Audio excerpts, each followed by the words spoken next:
microphones off and I'll start. And Jason, if you want to make it live, and I'll give it 10 seconds before I start.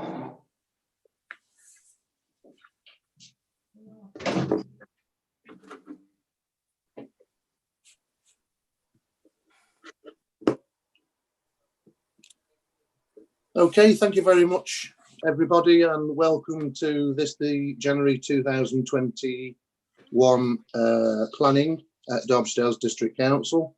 There is no real housekeeping to do because we are in our own home, so the fire drill is non-existent at the moment because the way we're doing with COVID. Just a reminder to people, please make sure you've got your microphones turned off and only turn them on when indicated to speak. So anyway, moving on, apologies. Item number 1, I've got apologies have been tabled from Councillor Pawley and substitute member is Mike Ratcliffe.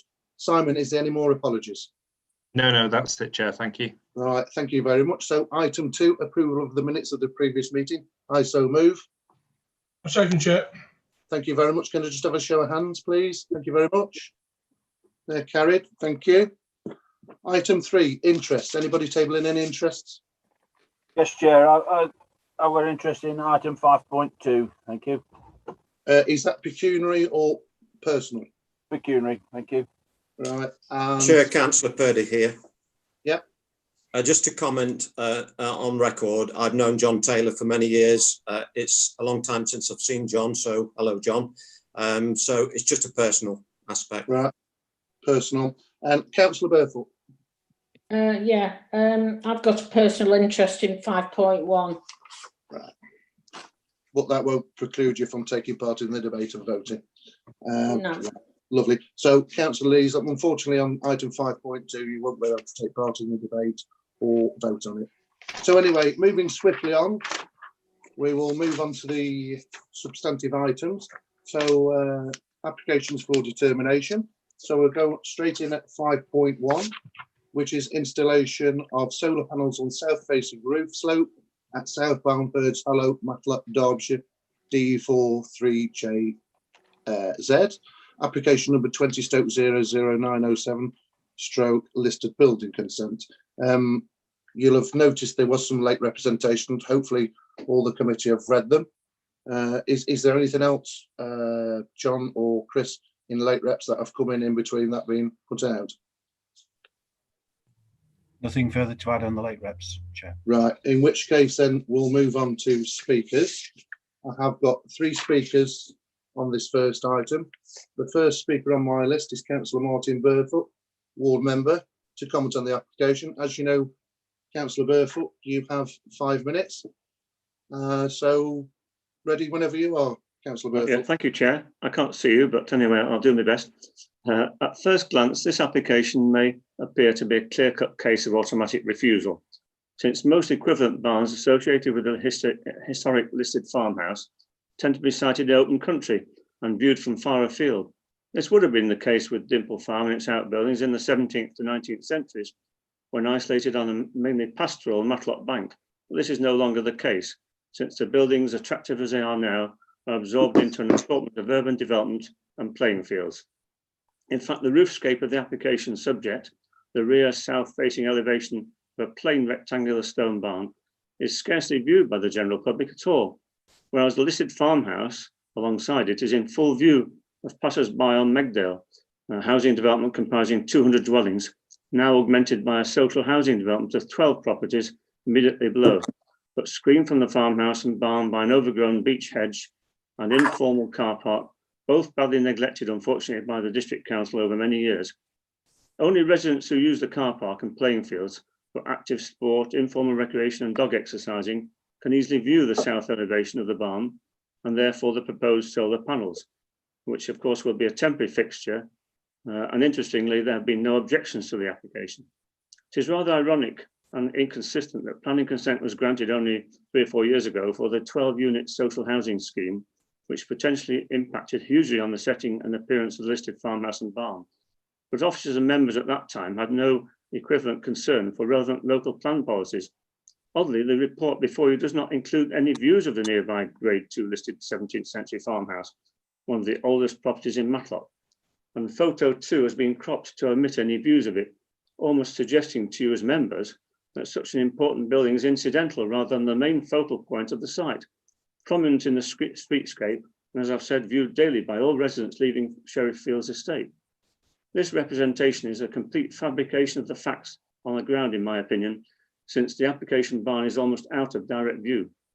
The north elevation, and importantly front of this barn, as well as its partner barn, are viewed from properties on Hurds Hollow, but they are totally unaffected by this proposal.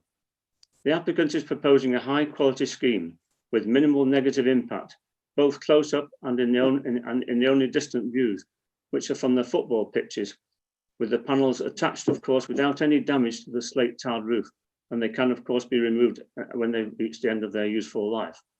Finally, and most important, in my opinion, given the climate crisis, members need to be conscious of the council's climate change objectives and ultimately our credentials as a council. Surely our approved action plan, if it is to be taken seriously, must take into account and interpret the local plan and NPPF with a positive bias towards CO2 reduction, unless any proposals blatantly infringe our policies in terms of visual and landscape impact on the inherent quality of a listed building.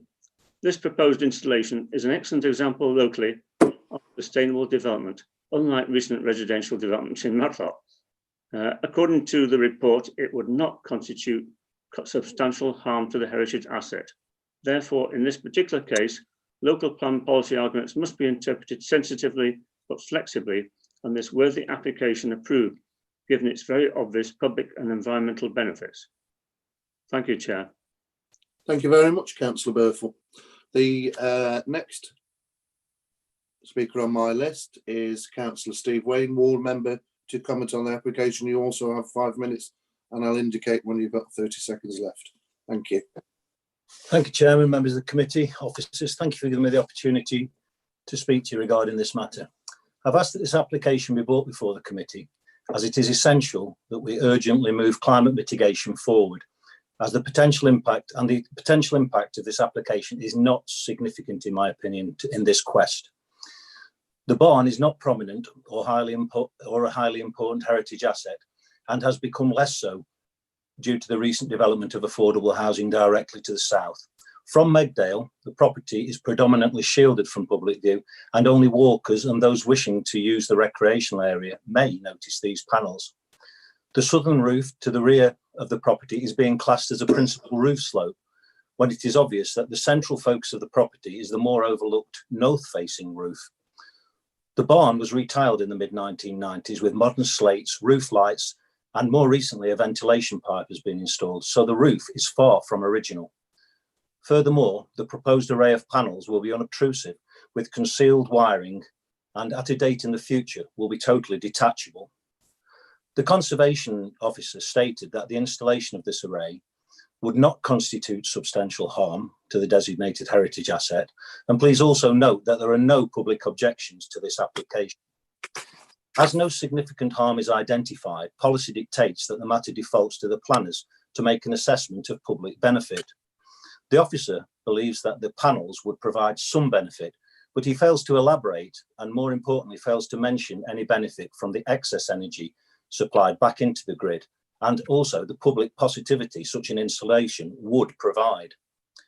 Having lived in the area for many years, I believe that the panels will not substantially harm the setting of this grouping of properties, and there will be significant benefit to the applicant and the wider public.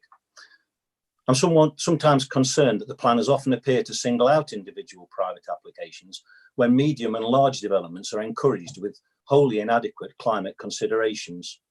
Surely in the 21st century, with all that we face environmentally, all new and retrospective developments must have sustainability at their core, and our planners and this council must demand this. Speaking of sustainability, if this committee were minded to support this application, they would be enabling a reduction in carbon emissions for the applicant and also those who benefit from the electricity fed back into the grid. They would be showcasing that this council has a desire and a commitment to deliver its climate emergency promise. They would be enabling a local business to grow and secure employment for its staff. And finally, this council can show that it is acting as a beacon of best practice, demonstrating that we can retain our valued heritage assets whilst accommodating 21st century technology and future-proofing our properties and benefiting being benefited for future generations. We're all aware that a climate emergency has been declared by the United Nations, our county, district and town councils, and furthermore our government has expressed a desire that all new cars will be electric by 2030. Acknowledging this, surely this council has a duty to take action to ensure that we positively contribute to bring forward, prioritise and deliver quality, sustainable development. The NPPF states that the planning system should support the transition to a low carbon future, adding that they should encourage the reuse of existing resources, including the conversion of existing buildings, and support renewable and low carbon energy and associated infrastructure. Local plan policy PD7 states that our council should promote a development strategy that seeks to mitigate global warming, adapt to climate change and respect our environmental limits.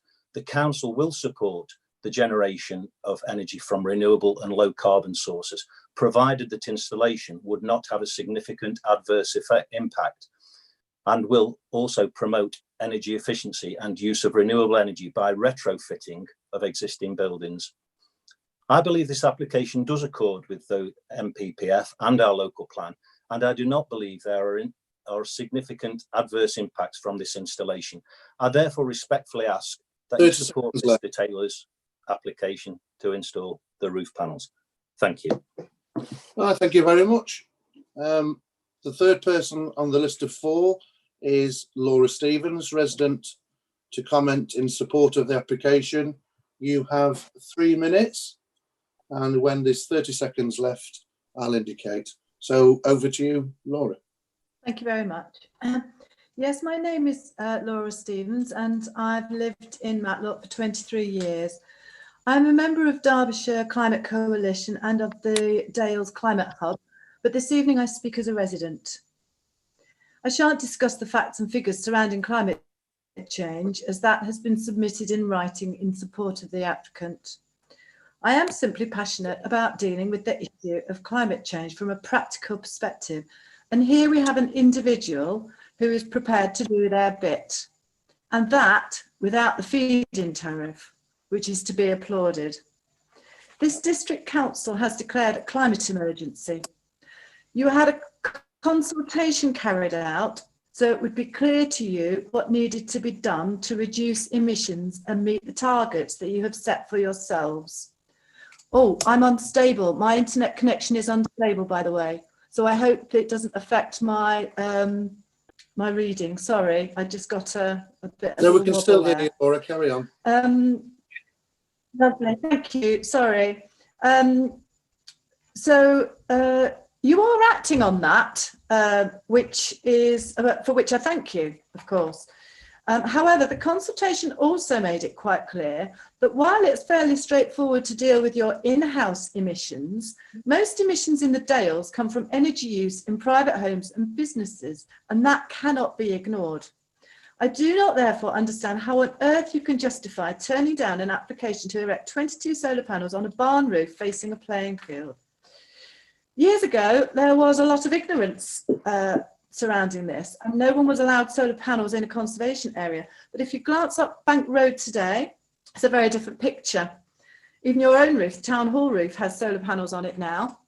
And seeing panels is a great way to communicate action on climate change. Playing field adjacent to the barn is used by locals, by children playing, by dog walkers, anyone wanting to stretch their legs on a field close to housing. If these local people see action on climate change, it can spark a conversation. I saw Rob Coggin's name on an application outside social housing in Tansley recently for external insulation, and it created conversation. You have 30 seconds left. Thank you. But why do the affordable homes just a stone's throw from the barn not have panels on their roof? So not only would it help with CO2 emissions, but fuel poverty too. It should not be a case of those who can afford it. So this was a perfect opportunity missed. Back to the barn, however, historically important, you say, and therefore you refuse the applicant. Industrial revolution comes to mind. We are here at the seat in this area of the origins of climate change. I think it's perfect. Thank you very much. Old That's your 3 minutes. old problem, new technology, new future. Don't miss this opportunity. Thank you very much. Thank you. Oh, can't get it to shut up now. And the last person I have on my list is the applicant himself, Mr. John Taylor, to speak in favour of the application. You have 5 minutes, and I will indicate when you've got 30 seconds left. So over to you, Mr. Taylor. Can you hear me okay? Yes, thank you. Thank you very much. Right. The pre-application report that I had a positive spin on it and didn't lead me to believe that a full application will be met with a refusal. I understood that this report was not guaranteed to be the final outcome. The proposed solar array, as shown on my application, would consist of black panels with no silver edging, and all the cabling would be concealed and would blend well with a modern slate roof, which replaced the previous roof tiles when the property was converted from a council depot to residential accommodation in 1996. This property was listed grade 2 in 1995. The panels would be affixed to the roof with a proprietary rails and clips, and none of the insulation would actually impact on the historic fabric of the building and would be fully removable at the end of their useful life. I've taken all necessary steps to make my house energy efficient as I can. Draft proofing, double glazing, combi boiler, low energy lighting throughout, thick loft insulation, and we do 80–90% recycling. And also to add, I've reduced my CO2 footprint by being vegetarian for the past 36 years. The setting of the barn's been compromised over the years by the addition of 2 roof lights and 2 downstairs windows on the south-facing side and a ventilation out of the roof. Plus, the car park adjacent to the property is in a very scruffy condition. And within the past 3 years, 12 affordable modern homes have been built within 20 metres. I may add that none of these new homes can actually see the panels from their windows. DDDC have themselves acknowledged we have a climate emergency and we need to do all that we can to reduce our CO2 emissions. There are jobs being offered by both the local and county council for climate control officers. I've recently purchased an electric car, and I've purchased a Zappy smart charger that charges the car more when the sun is shining and reduces when it's cloudy. In having an electric car and charging it from the national grid, all that I'm doing is pushing the pollution away from me over to the power stations in either South Derbyshire or South Yorkshire, and still increasing the CO2 overall. The Conservation Officer's report concluded that the harm to the building did not constitute substantial harm, and the conclusion in the final paragraph of his report stated that whether the historic importance of the building outweighed the benefit to the public. I've been supported by my local ward councillors who've been very positive in their comments. The southern roof of my property is not the principal or primary roof, as this is the rear of my house. Most of the people who pass through the car park are dog walkers, mums, dads taking the children to school, or people using the playing fields. I've recently done a survey of various people using the car park and asked their opinion on solar panels being installed, and not any of them had any objection. I explained about it being a grade 2, etc. As did none of the local residents, nor ward council members. Indeed, the ward members were very surprised that the application was going to be recommended for refusal. If the panels were to be placed on the northern facing roof slope, these will be permanently seen by residents of Hurds Hollow and pedestrians plus car drivers. And in this position, they'd lose 35 to 40% of the power generation. There is not a day goes by without climate change being mentioned on either TV or radio.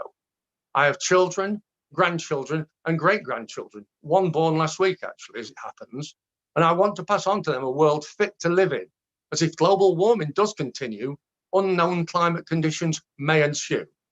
I've submitted various photographs I've taken of my property, and I would comment that as far as Megdale is concerned, no houses can see the roof of my house, and the property can only be seen from the road down Megdale for a distance of 45 to 50 metres. That's about 3 to 4 seconds in a car. I know that my building's listed and needs conserving, but unless we conserve the planet and look after it, there may not be people around to conserve it for. I trust that you will look favourably on my application. That's it, Chairman.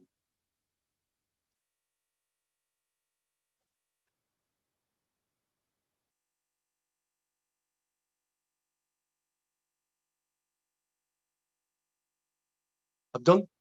Sorry, I hadn't turned my mind. Is anything, All right. John or Chris, you want to come back on?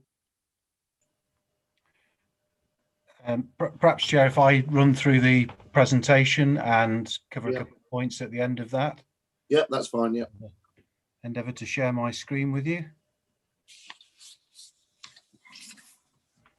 I'd just like to say congratulations to the to Mr. Taylor? Mr. Taylor, for your new great-grandchild. Can I just seek clarification? Is the screen sharing with people? Yeah, I've got it, John. Okay.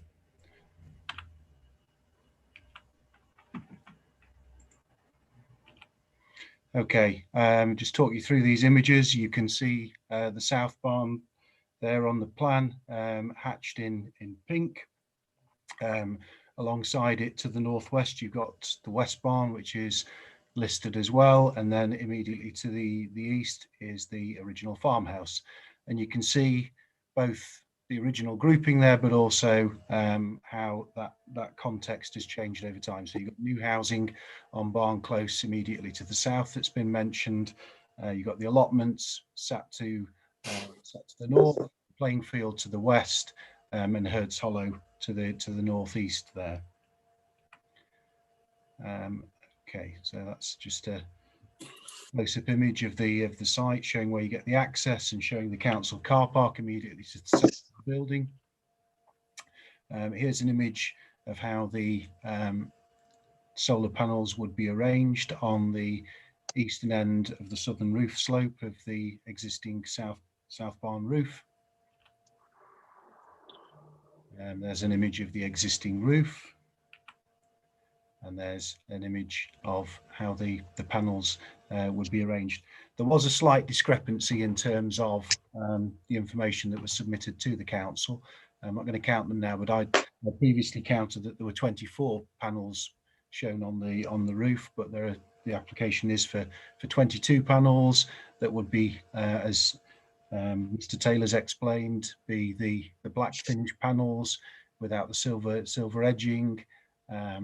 They will be sat next to one another, and they'd be fixed to the roof with clips, easily detachable, and would be set a minimum of 400 millimeters in from the roof edging. Okay, a couple of views here for you to look at.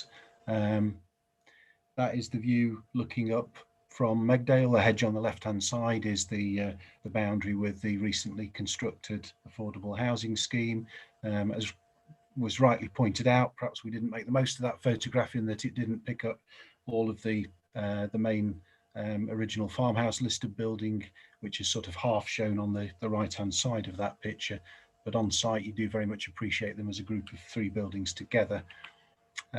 This is looking back, footpath across the playing field, looking back towards South Barn. You can see there that has a vehicle parked in front of it. The two windows in the south elevation that have been referred to and the two existing roof lights are in view there.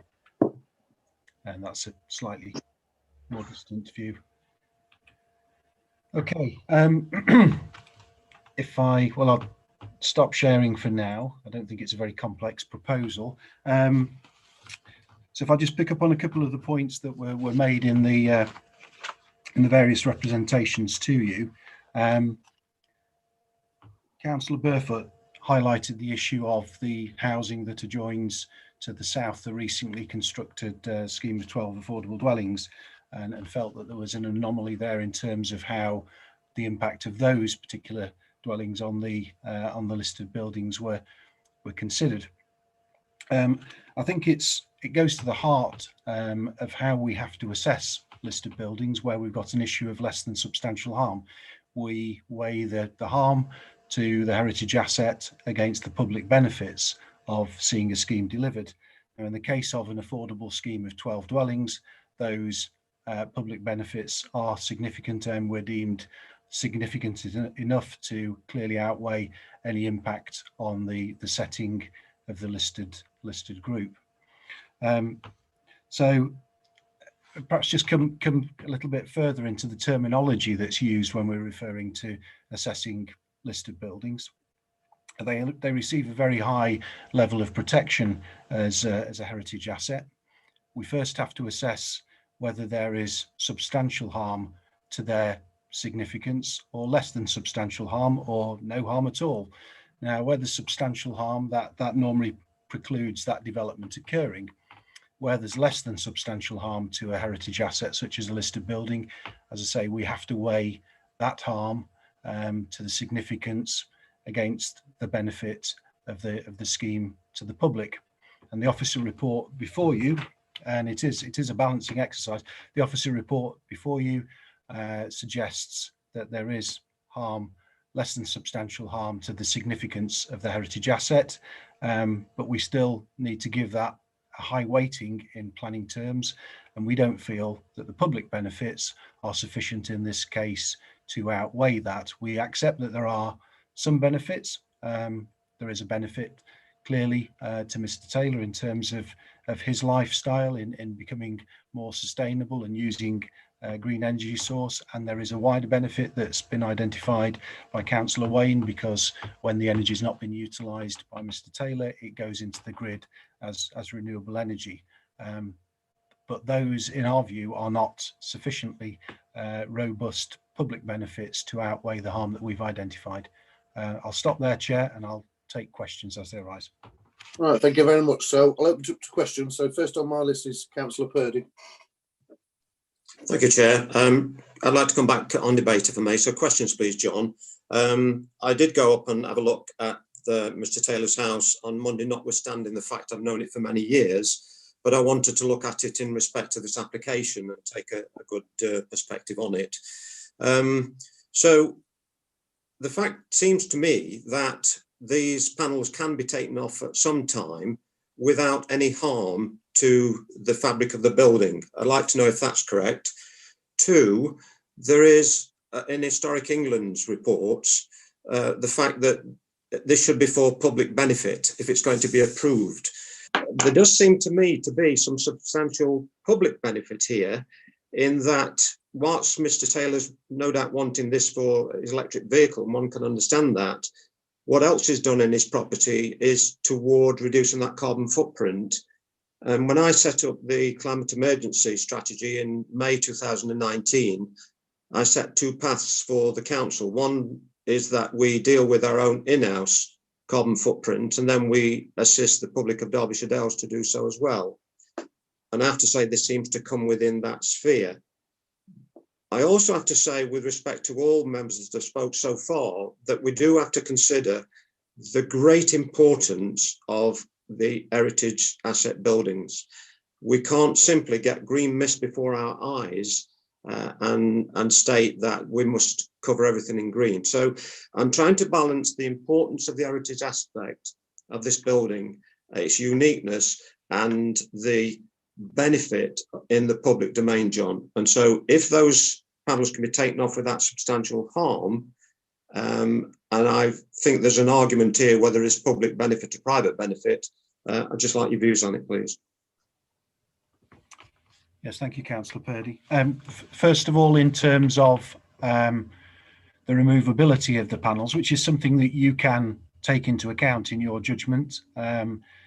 If you were to support the scheme tonight, I would expect you to impose a condition on the installation that it was there for 30 years, which is fairly standard for solar panels. So at the end of that period, in theory, they could be detached from the building, and hopefully, if they're properly installed, without any harm to the fabric of the building.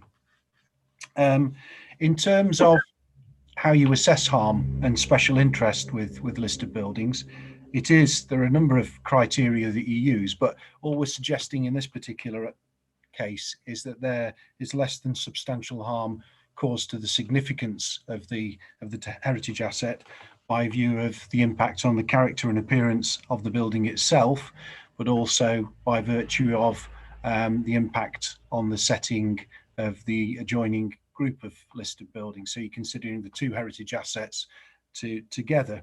Now, in making a judgment as to what is less than substantial harm, government guidance has more recently qualified it to some degree, because substantial harm is a very high level of harm. Less than substantial harm covers a very wide area of harm that you need in a way to grade in your own mind. We haven't done that, but I think it's reasonable to suggest in the round that the level of harm in this case of less than substantial harm is at the lower end of that range of less than substantial harm, and that is something that you can take into account in your judgment. Thanks, John. The next on my list is Councillor Sue Burfoot. Well, thank you, Chair. First of all, could I just make it clear that I am one of the ward members, but I've expressed no opinion at all, either to Mr. Taylor or to anybody else, indeed, on this application. So I just need to make that clear. One of the questions is about this idea of balance. Now, I've been on the planning committee long enough to know that often in reports, our officers say at some stage on balance. I wonder how closely balanced was this in terms of visual harm against public benefit? The second question is really about these photographs. John Bradbury's answered the one about not including the whole of the listed farmhouse, which I think was very unfortunate. But I would like to know why none of the photographs included the new housing development, which is immediately below this, the farmhouse, and well, below the farmhouse. And that's what people see when they come up Megdale. So I think that was a mistake. I would like to, Chair, reserve the right to speak later in the debate. Okay. Come back quickly on those points, Chair. I think it's a balancing exercise. I would say that we've come to one view because heritage assets receive a very high degree of protection and they're a limited resource, and we feel we're in accordance with government the elements of protection that we need. But members could legitimately come to a slightly different balance in their view. In terms of including the development to the south, I mean, it wasn't done to try and mislead anybody. As you can see, there are a limited number of photographs that the officers have taken. I think the photographs that Mr. Taylor's circulated to members are equally applicable to give you a rounded view of what the context is. Does that answer your questions, Councillor Burfoot?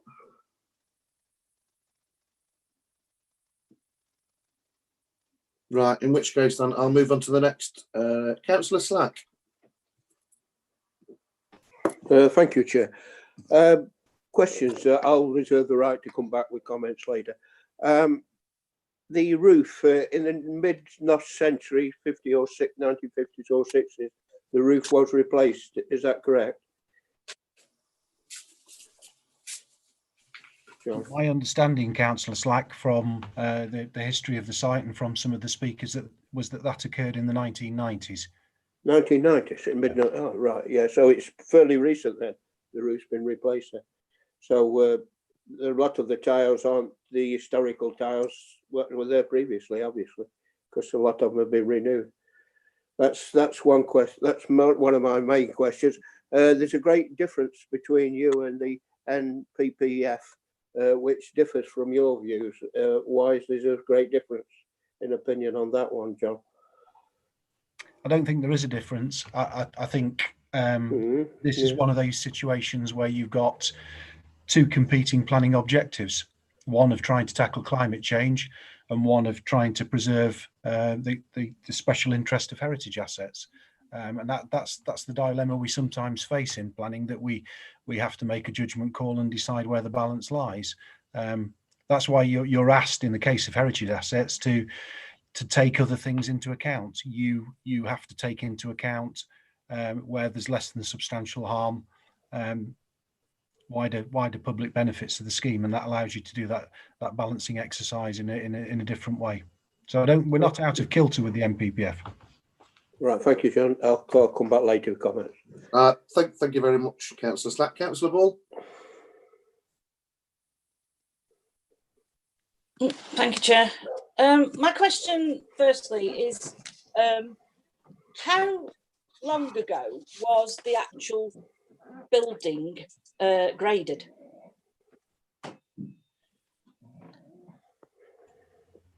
I think it came out in the debate earlier that it was the mid-1990s that the building was listed, and at that, I think that point the council was still in control of the building. It was part of the depot setup. Okay, because the reason why I asked that is from other situations, because it's classed as graded. It was only the fact of keeping something of historical remembrance, but things have been changed since then, as we've just said about the new roof and the likes. And obviously, going forward, this seems to be something of another improvement. Otherwise, it could be there as a derelict place, you know, just with a grade. So I just feel that this is something that could be passed in the knowledge that the panels can be taken off. But thank you for answering the question. Thank you. Thank you very much, Councillor Bull. Now I'm going to move into debate, and the first on my list is Councillor Purdy. Well, thank you, Chair. I've listened to what everybody said, and I've been concerned about this because we do have to protect heritage assets. And at the same time, as John has just said, we have to deal seriously with the climate debate. I'm going to move against officers' recommendations for approval on the basis that the roof tiles are not original. I think that lends a great weight to the argument that we don't treat this as a wide-scale policy for future applications on heritage assets, so we have to treat each case on its merit. And I'm grateful to you, John, for bringing out that word that Councillor Sue Barefoot and I always allude to. When you start to say that it's a balanced case, we know there's a tipping scale here. And I think we've tipped the scales towards the green energy because I personally think there is public benefit here. And I think, therefore, we should allow Mr. Taylor to put these roof panels on a 30-year condition. I hope, Mr. Taylor, I don't want an answer now, John, but I hope that we can get some guarantee that they will be put on in a manner that won't damage the fabric of the roof. And hopefully, you know, I don't know if you want to condition that, but I think that's important, notwithstanding the fact that the 1990 are built, re-roofed. So I think that that's all I need to say, John. I think it is a balanced case, but I'm just tipping the scales towards green energy. I think, you know, on the south side is a correct area to put them on as well, and that condition of 30 years. Thank you. Thank you very much. The next on my list is Councillor Buttle. Thank you very much. Yeah, I went and had a look round at this yesterday. It's a lovely spot, isn't it? The old house and what's obviously a farm, and the actual build of the stone, the old grit stone and what have you, is what's holding it together as a group. I don't think we need to have, well, the roof doesn't make a deal of difference. What we actually have a feel for that farm in the historic, you know, as a historic asset. That's how it is. And I don't think the state of the roof, whether it has solar panels on it or not, makes a deal of difference. So I'm going to second Councillor Purdy's motion. I think we should move against officer recommendation on this. And I wish John Taylor every success with his installation. So thank you very much. Right, the next on my list is Councillor Barefoot. Thank you, Chair. I was going to second the recommendation for approval of this application, but that's already been done. I think the speaker's made some excellent points, and I do realise that our planners, as professional people, do have to look at this from a professional point of view. It's just that I don't agree with them. This roof slope can only really be seen from what was referred to as rather a scruffy car park, and that's exactly what it is.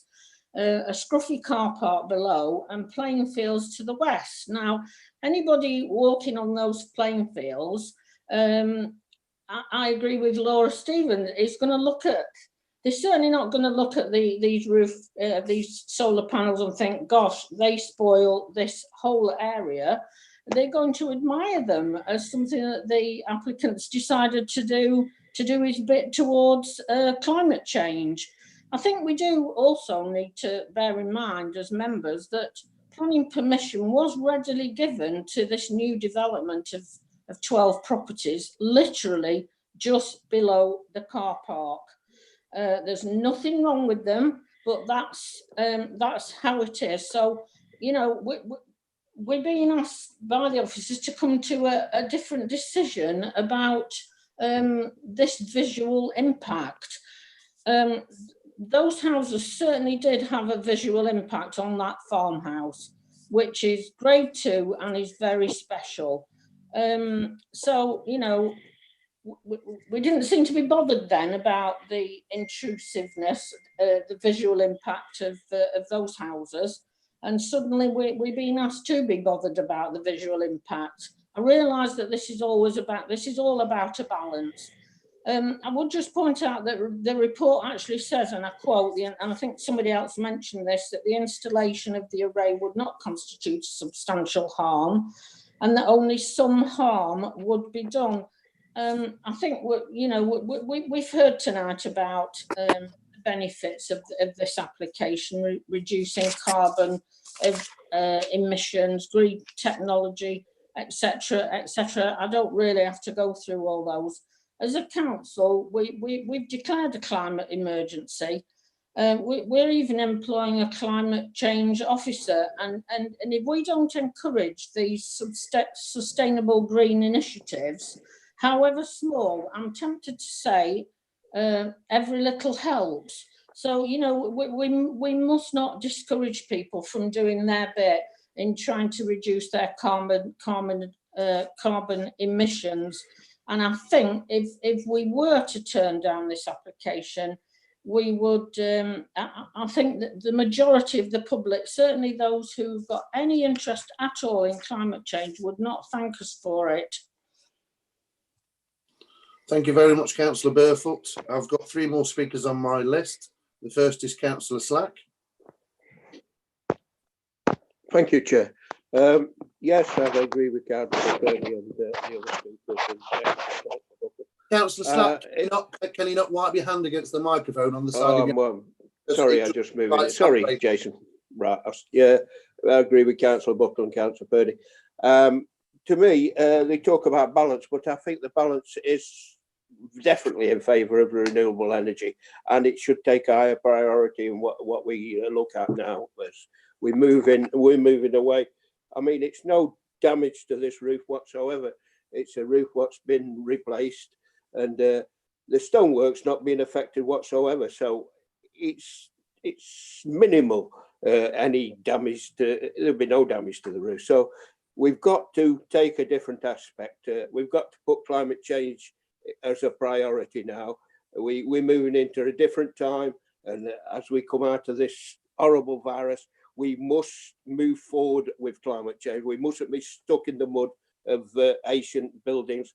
Yeah, we will protect ancient buildings, but the priority has to be climate change. And in my opinion, I congratulate Mr. Taylor on all what he's done for this property, and he's got my full support, and the applicant, and I will support this without a doubt, the applicant. Thank you, Chair. Thank you very much, Councillor Slack. The next on my list is Councillor Ratcliffe. Yes, thank you, Chair. I think colleagues have summed it up very well, and I think along with the speakers at the beginning, it has all been laid out for us, as it were.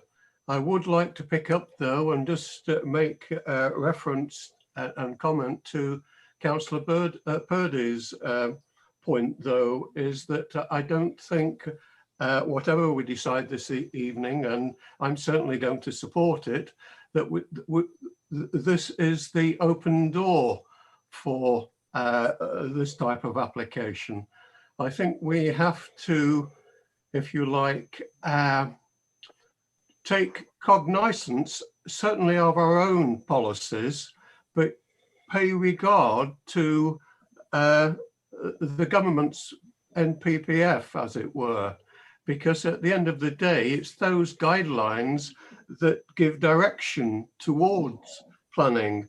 I've commented before about how difficult it is for this authority to establish its own design guidelines, for instance, on new developments, to try and adhere to very low carbon and very high renewable efficiency in them.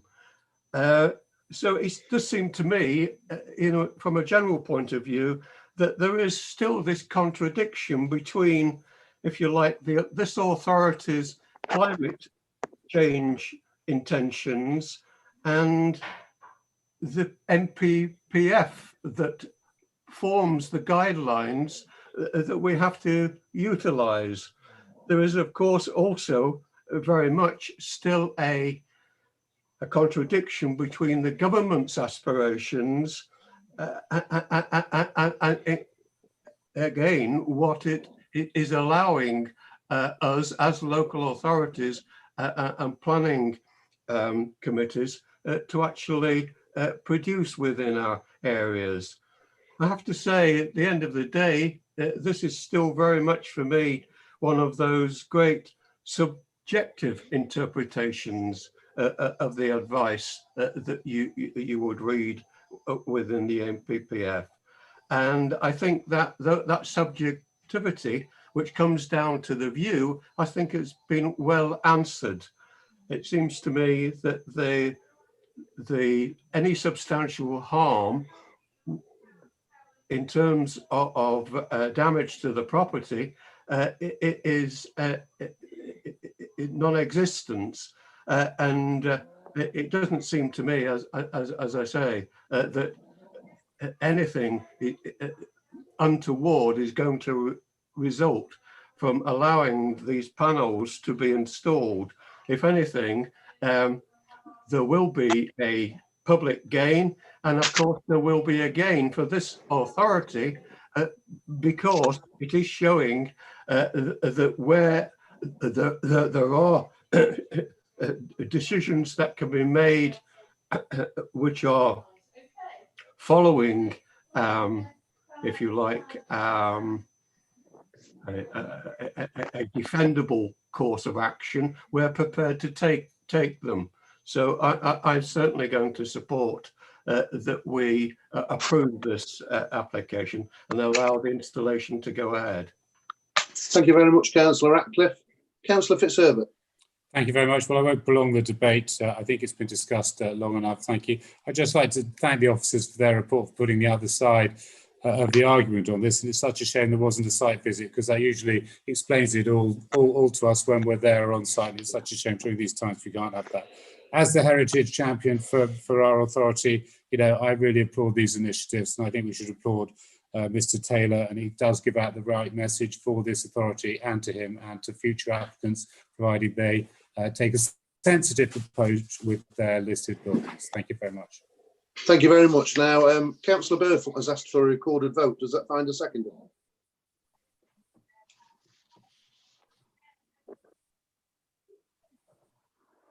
I'll second that. Okay. Can I, Chair, just yes, of course you can, John. Yeah. Clarify what we're voting on? I think I've got it. But I do think from the initial motion that was put on the table by Councillor Purdy, there are a number of conditions that you want us to impose on this. I think you're approving it because you feel that the harm to the heritage asset is less than substantial, And at the lower end of that That's scale, not the need to public go. benefits that arise from this development That's outweigh only any one. harm caused. But I think you've also... Yeah, sorry, I'm getting some background talk coming Yeah. in. Can't hear John very Yeah, well. I think it's Councillor Fitzherbert. Do you want to carry on, John? Because I think he's muted now. Right, okay. Yeah, I think you've also asked us to impose conditions on the scheme to mitigate the impacts. So you've asked for a condition that the permission lasts for 30 years. You've asked for a condition that we agree the precise form of the installation, and I think the precise panel model as well, because there are many manufacturers out there and we want the best that we can from this. And I think also from the perspective of clarity, we just need to make it clear that it is, notwithstanding the submitted drawings, it's a scheme of 22 panels, because there is a slight discrepancy on the drawings. But with those conditions, that's how I see the motion going forward. Thank you very much, John. I'm in agreement with that, John. Councillor Neil, Buttle, is that okay for you too? Fine with me, thanks, Chair. Yeah, Councillor Buttle? Absolutely fine, though. Good idea. In which case we won't prolong it anymore. So the proposal is to move against officers' recommendations for refusal for approval as set out by John, and the conditions as well. So Simon, I'd like to go to the vote now. Okay, thank you, Chair. Councillor Archer? For. Atkin? Against. Bull? For. Sue Burfoot? For. Buttle? For. Donnelly? For. Elliott? For. Fitzherbert? For. Lees? For. Tony Morley? Against. Purdy? For. Ratcliffe? For. And Slack? For. Okay, Chair, that's 11 for and 2 against. So it's carried for approval set out with conditions. So thank you very much, ladies and gentlemen. And we'll move on to the last item we've got now, which is item 5.2. Steve Foster Crane Hire, Derby Road, Doveridge. Retention of vintage crane advertisement and signage on storage building. We have got one speaker on this, and that's Councillor Jacqueline Allison, the ward member, to comment on the application. So you've got 5 minutes, Councillor Allison, and I'll indicate when you've got 30 seconds left. Thank you, Chair. Firstly, I'd just like to say I'm surprised the applicant and any of the supposedly community support for keeping the crane have decided not to attend the meeting and support the application. This application was submitted by the applicant on the 5th of October to allow the crane to remain in the location it has occupied for approximately the last 2 years. I'd just like to say the map that is in the officer's report doesn't actually show that there are 2 residential properties next to the location of the crane. The official public consultation period for this application started on the 28th of October and was concluded on the 18th of November. 4 representations were received and uploaded onto the planning portal objecting to it. On or around the 12th of December, the applicant was given an informal indication that the permission for siting the crane was to be refused on the planning grounds stated in the officer's report under their delegated powers. A social media campaign was then started on a village Facebook page and a change.org petition initiated to retain the crane. By the 15th of December, Derbyshire Dales District Council had received 44 representations in favour of keeping the crane. I was informed on the 18th of December that this application had now been referred to the next planning committee. The 44 representations in favour of keeping crane have not changed the officer's recommendation to refuse this application. I have a responsibility to represent the whole community and have been contacted by residents who have been silenced by the abuse and online trolling those who have objected to the crane's position have been subjected to. I have circulated prior to this meeting some of the comments that have been posted on Facebook and the change.org petition to yourselves, as quite frankly, they are too offensive to read out here. I would also like to point out that not all the signatories of the petition are Doveridge residents, including someone from Chicago and many who have not even seen the crane. Those who did object to the sighting of the crane have done so on the basis that it is out of character for the village. It is really now for you as a planning committee to decide whether you will support the officer recommendation to refuse the planning permission on the basis that the crane has an adverse impact on the amenity of the street scene. Thank you. Thank you very much, Councillor Allison. So now I think, Chris, you're doing this one, aren't you, Chris? Chair. I should have started to share my screen. I'm hoping members can see the screen at this stage. So the application is for retention of a vintage crane, which has been displayed at the site access for the purposes of signposting or drawing attention to the applicant's business, and therefore deemed an advertisement. The application also involves a sign on a recently constructed workshop and crane storage building. The address is Steve Foster Crane Hire, that's actually units 1 to 3 Derby Road, Doveridge. Now, this plan isn't 100% accurate, but where the hatched pink area is on the plan is the broad location of where the crane's been sited. This plan doesn't show the location of the recently constructed workshop and crane storage building, but if you can see my cursor on the screen there, it's in that general location. Now, moving on to the building in question, this is the building that's had consent. And you can see here an image of the photograph of the sign that's been erected. So we're dealing with a non-illuminated sign displayed on the workshop and crane storage building, individual letters which spell out Steve Foster Cranes. Now, you'll note from the officer's report that officers are generally supportive of the sign fixed to the building. We can only exercise control in the interests of amenity and public safety, and there are no concerns relating to the amenity impacts of the sign fixed to the building or in relation to public safety. Now, the second part of the application is for the retention of the vintage crane. You can see on this image that's on the presentation, the crane is approximately, the cabin part and the tracked part of the crane is 12 metres square, and then you've got quite a high boom, which is fully extended, which is 18 metres high. You can see there it's painted in the Steve Foster Crane livery, yellow and blue colours, and you've got the Steve Foster Crane lettering and branding on the cabin as well. Now, we've taken views of the crane.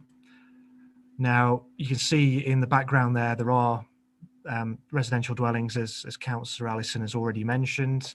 And you can see the position of the crane. You can also see an existing advertisement at the site access, which advertises the presence of Steve Foster Crane Hire business at this site. You can see there in the background the building, the storage building, which has been recently constructed, the workshop and storage building. And just to point out at this stage that the crane has been positioned on an area of open ground, and great care was taken when planning permission was considered for the operation of the crane business to control things such as outside storage, to also introduce planting to help mitigate the impacts of the development on the local landscape. And you can see there planting that helps screen the buildings, the position of the buildings, which is some distance from Derby Road. And I think it's important to also recognise the role that this area of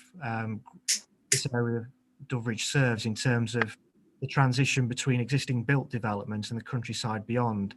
It is an important green space in that sense. So you can see here the contribution that that area of open space makes to existing developments in the countryside beyond, the position and quite prominent location of the crane. Again, you get a sense of how close the nearest house is to the crane. And that brings me to the end of the presentation. So I'll just terminate the slideshow at that point. As previously mentioned, we can only exercise control in the interests of amenity and public safety. There aren't any concerns in relation to public safety in relation to the crane, but there are in relation to amenity. We need to consider that we are dealing with a countryside location here. We are outside of the defined settlement framework boundary, and the site does play an important contribution in that transition between built development and countryside beyond. Practice guidance is fairly clear. Development control practice makes a point of saying that rural businesses may be expected to advertise their whereabouts, but care should be taken to ensure that signs harmonise with the countryside, reflecting on the nature of the business and the existing signage that's already at the site entrance. That's considered sufficient to signpost people to it. The nature of the business is you hire cranes out to the construction industry, and people visiting the site would only be visiting the site for office purposes or to meet people on the site. And we feel that the crane is unnecessary in that sense in terms of signposting or advertising the presence of that particular business. So we think it's unwarranted form of development, but also it's harmful to amenity as well, hence why we're recommending refusal of this application. Happy to take questions at this stage. Right, thank you very much, Chris. Members, open to you for questions. No? No, 1 minute. I'm getting some through now. So I've got Councillor Archer first. Thank you, Chair. Just a quick question. Obviously, a crane, I know this is a vintage crane, but cranes are movable vehicles. I know this isn't necessarily the case, but just interested, if it was just there, parked up there, as a parked vehicle parked on that piece of land, rather than it being a sort of a full-time permanent piece of advertisement, would that change anything in terms of the officer's opinion of it, if it being allowed to be in that location in the field there? Two issues there, Councillor Archer. When granting permission for what was Lewis Transport Limited for the change of use of their premises to a crane storage yard and building, conditions were imposed that secured the location for any outside storage, and this is well beyond or well outside of that area. So you're in breach of condition relating to storage of cranes and other outside equipment on site. But also you've got to think, why is that crane there? And the only reason that crane is there is to draw attention to that business operation, and therefore we're satisfied that it constitutes an advertisement in terms of planning controls, and that advertisement requires advertisement consent. So there's two issues here: breach of advertisement regulations, but then also breach of conditions relating to outside storage. Thank you very much. The next on my list is Councillor Graham Elliott. Thank you, Chair. Chris, can you tell me how long that crane's been there? I can. Approximately, it's been there for 2 years. The business has been operating from that site, or planning permission was granted for the operation of that crane business in 2011, and there's been recent planning permission in 2019 for the new workshop building and the new crane building as well, storage building. So can I assume then, Chris, that the crane was there before the development? No, the vintage crane, I mean, it may have been in the ownership of the applicant or the business, but it hasn't been displayed in that location. It's only been displayed in that prominent position for the last 2 years. Thank you, Chris. Thank you, Chair. Thank you very much. The next on my list is Councillor Ratcliffe. Thank you, Chair.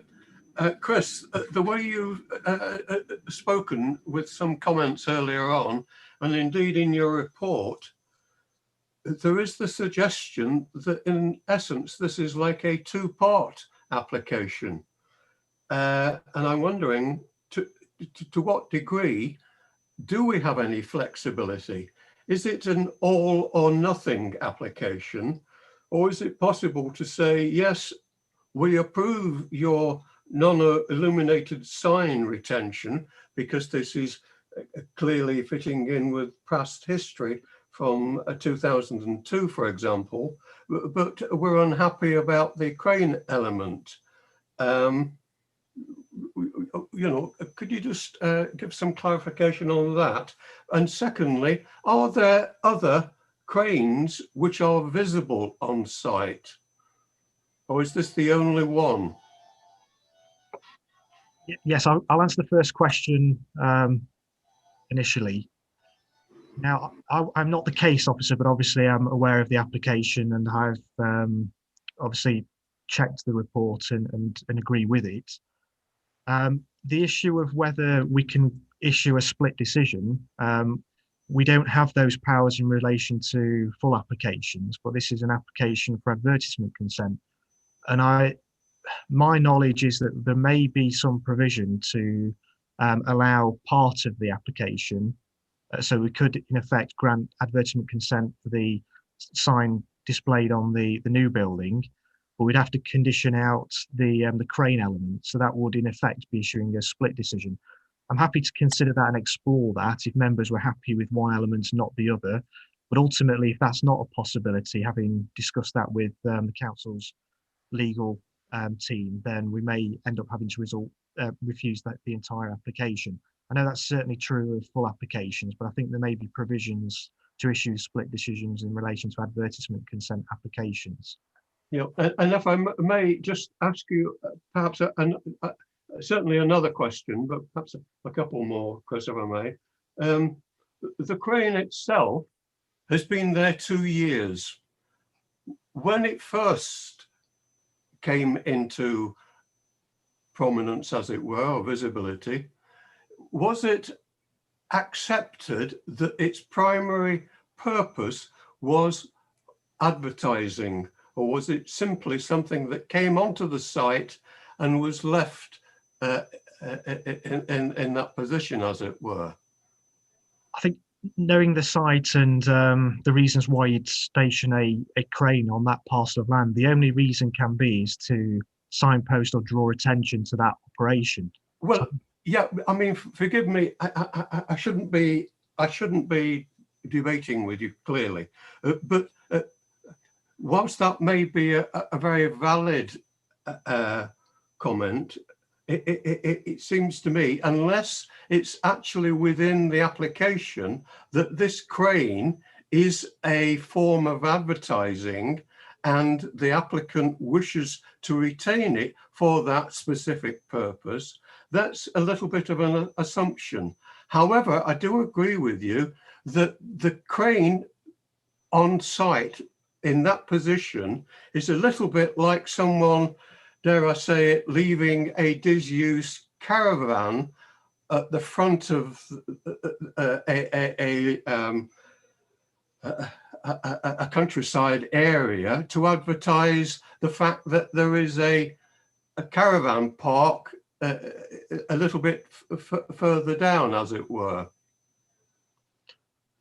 Yeah, I think it's worth pointing out as well that the crane that was originally stationed in that location, it was in a more dilapidated condition. It has been recently refurbished and painted in the Steve Foster crane hire livery. So it draws even more attention, if you like, to the brand, and that being a site where cranes are stationed and distributed, it brings attention or draws attention to that existing business activity. I suppose what I've got in mind, Chris, is that whilst we're clearly not happy about it being a focal point of advertising, there may be other things available to planning or whoever to have that crane removed from that point for other reasons than the fact that it's an advertising thing. You see what I'm getting at? I do, yeah. I think it goes back to the conditions that are in place relating to outside storage. I mean,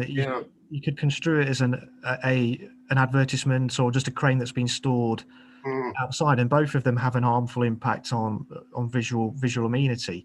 We purposely controlled where outside storage could take place on site to protect the openness of the site and its contribution to the local landscape. I think we have been relatively successful in where we've sited new buildings on site and how that operation has been contained within the landscape without being visually prominent and resulting in harm to the character of the settlement. Thank you, Chris.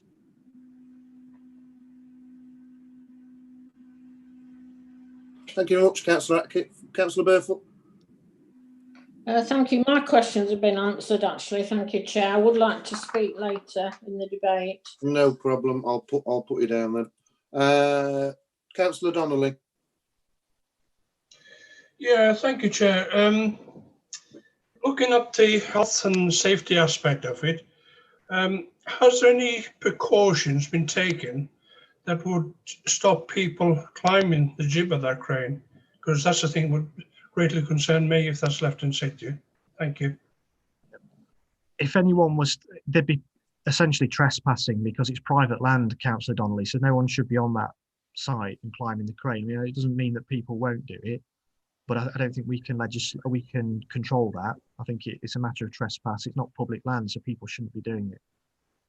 Yeah, but I'm thinking of probably some young people they don't think about trespass. Think, can we do something different? I think that could be a big danger. Thank you very much, Councillor Donnelly. Councillor Purdy. Well, Councillor Donnelly's just made a point that I was going to make, Chris, and obviously that reveals our long careers in the police and the fire service. When you go to tragic accidents, there's accidents waiting to happen. So my main concern here, Chris, quite frankly, is public health safety. I'd like to tease a question out a bit longer, if I may, about it's been there 2 years, no public objection. I understand the reason why it's been brought for determination. That's 5 or more unresolved objections. So why now, when it's been there for 2 years with no objections? This, just to clarify that there is an open and active enforcement investigation open in relation to the crane. And this is I think we've expressed the view that we wouldn't support a crane in that location. However, an application has been received and we are duty bound to consider that application. So I think there is public interest in the crane, and there is an active enforcement investigation. So it's not something that's only just come to light. It's something that's stemmed from that action. Okay, thanks. Yeah, before we move on, John, is there anything you want to add to this split decision, just in case it goes down this route? And I know it's been talked about that we could make a decision on some of it and not the crane aspect. Is there anything you want to add or Kerry to that?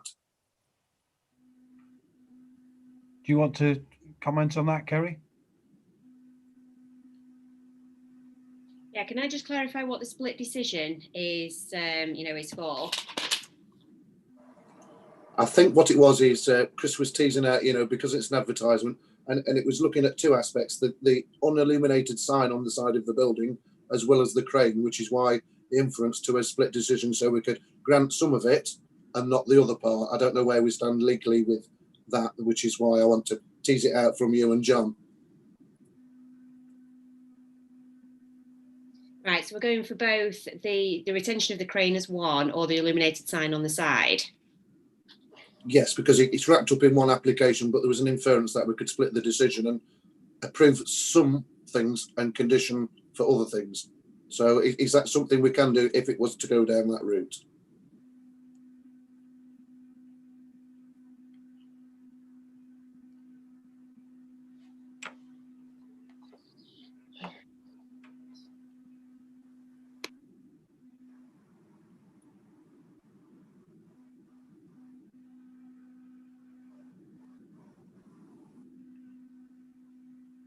And I'm putting you on the spot a little bit, Kerry.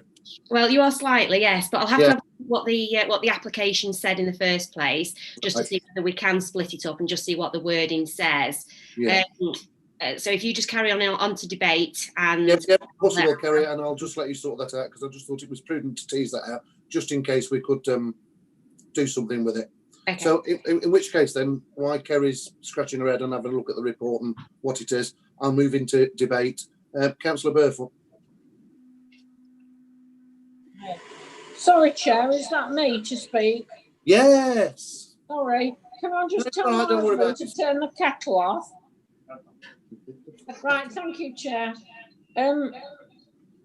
Sorry about that. Oh, what's that horrible noise? Does anybody know what that is? Have you got two iPads on, Sue?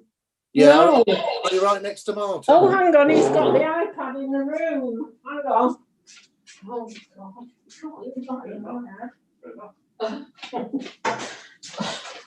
Oh, I'm really sorry about that. Yeah, I think it's been really important to bring this to committee, actually, to read the report and to listen to what the officers have got to say, because there didn't seem to be anything in the report that suggested it had only been there 2 years. So when the letters of support talk about a village landmark, it's only been a village landmark then for 2 years and part of the history of Doveridge for 2 years. Is that so?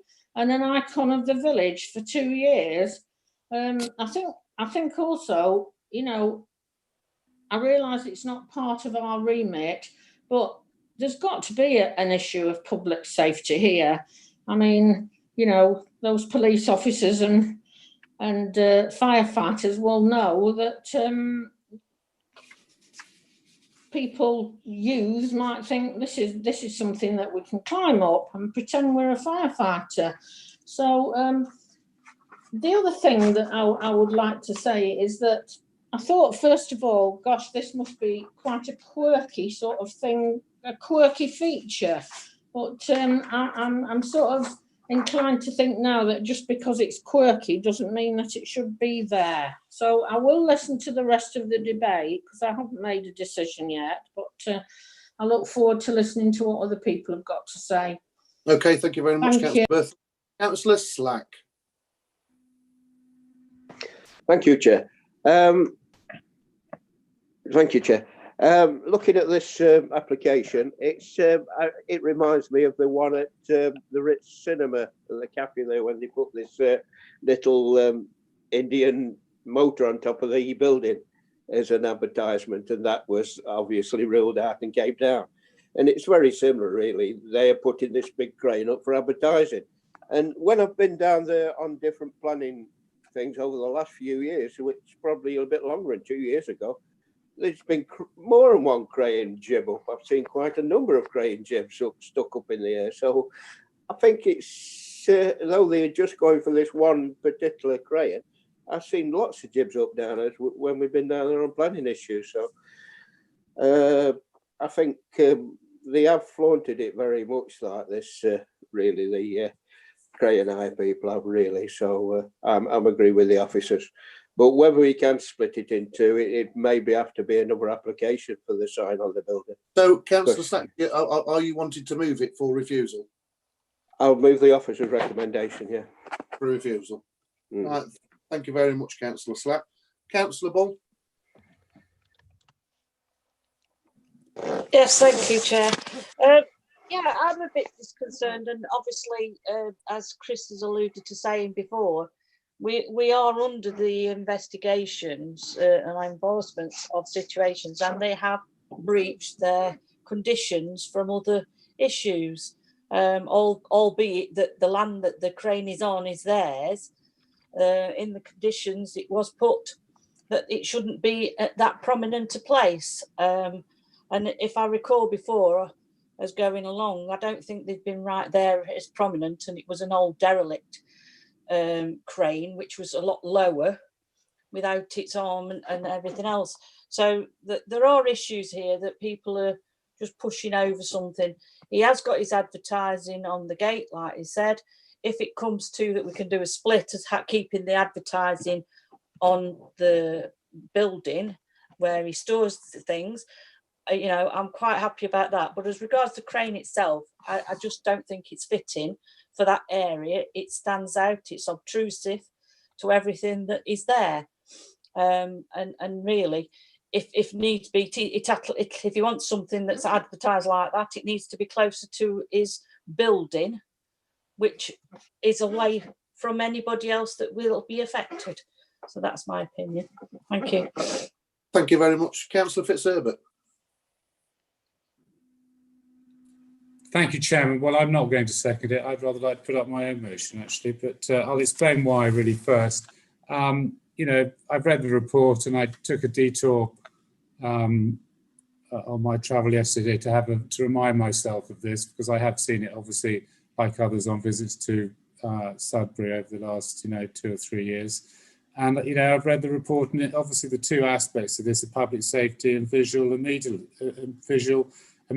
I accept what the former firefighters and police officers say, but it's you can see the decent fence in the photographs, and it is very, very well maintained field, properly kept by sheep or whatever he has in there to keep the grass down, and it's a very, very smart entrance to a valuable business in the Derbyshire Dales that you see their cranes on the roads everywhere, and I think we should be applauding business people like that, especially at this time. I note the numbers of letters of support, the 44 letters of support, whatever they say about village landmarks after 2 years. I appreciate Councillor Burford's point there. And notice there are only 6 objections. And I come back to the point that everybody said that it's been up for 2 years and nobody has, it's only come to this committee now. Obviously, there have been lots of comments on Facebook. Facebook's can be as good as it can be evil. But I think the overriding majority of comments on Facebook were positive, apart from I think we should ignore the rude ones. Personally, I'm quite happy that it doesn't result in an adverse impact of the amenity. And I would like to move against officers' recommendations, because I noticed that Councillor Burford's point hadn't been seconded, but I leave it with you, Chair. Right, thank you very much. I mean, we have got a proposal on the table, so really I'm looking for somebody to second Councillor Sack's motion. Right, but anyway, we'll move on to Councillor Archer. Thank you, Chair. I was just going to make a very brief contribution to the debate, really. I've driven past this regularly, and I have to say, I thought before the meeting, before hearing the officers' points, I would generally supportive of the crane. I personally quite like it. I think it's quite a positive contribution to the area, but that is very much a personal view, and I have to accept that. And actually, having heard officers' points on the planning law tonight, I think I will have to therefore go along with their recommendation that it clearly is in breach of planning law, and therefore, even though I personally have no objection to it, I think I will be voting in favour of the officer's recommendation. Do you want to second the motion, Councillor? Yeah, I am therefore happy to second recommendation, yeah. Okay, so I've got Councillor Ratcliffe. Yes, thank you, Chair.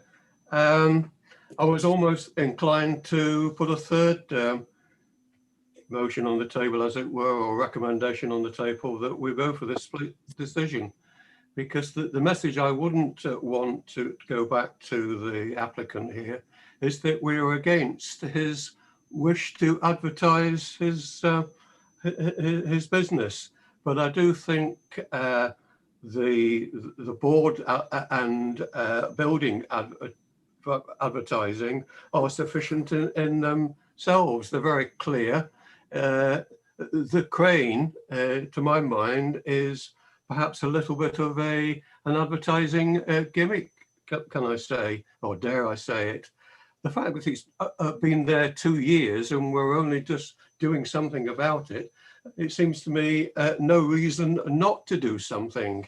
I have an enforcement notice in my ward against something similar, albeit a caravan, as it were, stuck in the middle of a field that again has been there for a good number of years, and we're still trying to do something about it. But that wouldn't dissuade me from wanting to take action, because I feel that action is justified. And I think in this case, whilst I'm happy with the advertising in terms of the board and the building, the fact that this crane is out there seems to me to be unwarranted, and I think we can produce reasons to turn it down, as it were. But otherwise, I will go along with the officer's recommendations. That is if we can't split it, as it were. Yeah. Thank you very much, Councillor Ratcliffe. Councillor Morley. Thank you, Chair. I'm familiar with the site. I'm familiar with the crane. I would simply draw colleagues' attention to the fact that the good people of Doveridge Parish Council and the subcommittee put an enormous amount of work in to the Doveridge neighbourhood plan, and part of it was to protect that north side of the A50. I'm not saying this is in detail it's in breach of the plan, but it certainly is not consistent with the spirit of the plan as it stands. And commiserations to Councillor Allison, you shouldn't have to put up with trolling. Thank you very much, Councillor Morley. I wonder if I could go back to John or Kerry to try and tease out whether we can actually allow the advertisement on the building and refuse the crane. I don't know whether Kerry can offer any assistance on that, or would it be better to refuse it in its entirety and let them come back? I don't know what John's take on that is. Well, unless Kerry's found clear evidence to the contrary, I think the safest course of action would be to determine the application in accordance with the officer recommendation, i.e. turn down the adverts. The site owner has got a clear message from committee that a further application for just the sign on the building is likely to be supported by the council, and they can exercise the right to do that without delay. Yeah, could I just... Yeah, good one, Chris, yeah. In terms of my understanding of the legislation, the powers are specifically afforded in the control of advertisement regulations, unlike the Planning Act, where we have no powers to issue split decisions. So that's where I've got that from. So I think it'll be expressly written in the advertisement regulations themselves. Could we not move that if we can issue, if it's legally possible to issue a split decision, that's what we'll do. However, if it's not possible, then obviously we'll refuse the application in its entirety.